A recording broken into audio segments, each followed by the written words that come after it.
பெண்கள் என்ன கண்கள் இப்ப 2, ஆனா பாக்குறது ஒண்ணுதான். காட்சி காட்சி ஒண்ணு மாதிரி, ஆணும் பெண்ணும் இனம் வேற, வாழ்க்கைங்கிறது ஒண்ணுதான், அதை மறந்துடாதீங்க.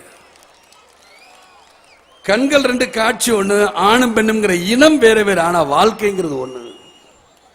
அந்த வாழ்க்கையை நம்ம நண்பர்களாகத்தான் எடுத்துக்கொண்டு அவங்க கிட்ட இருந்தீங்கன்னா நிச்சயமா வாழ்க்கை நல்லா இருக்கு. நானே என் மனைவி இருக்கேன், நான் அடிக்கடி இதை சொல்லணுங்கிற அவசியம் இல்லை.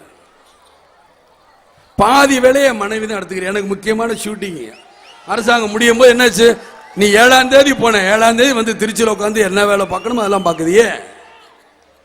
அப்புறம் கேட்பாங்க, என்னங்க உங்க மனைவி போறான்னு. ஏன் ஒரு வயக்காடை நம்ம ஒழுகுறோம், கூட மனைவி வராம வேற யார் வருவான்? சொந்த வீட்டு வேலை பார்த்தாலும் மனைவி தான் வரும், வேற ஆளா கூட்டு வருவாங்க. அதே மாதிரி தான் இதையே தான் பிள்ளை குட்டி எல்லாரும் வருது இல்லையா, தான் சொந்த வயக்காடை உழுது பண்படுத்தணும்னா. ஆனா அவங்க பேசிக்கிறவாங்க. இந்த கேள்வியும் கேட்டு, ஏன் சார் ஒரு ஆணின் வெற்றிக்கு பின்னாடி ஒரு பெண் இருக்கிறாள், இதை பத்தி என்னன்னு கேட்பாங்க. ஆனா சம்சாரத்தை மட்டும் கூட்டிட்டு வரக்கூடாதும்பாங்க.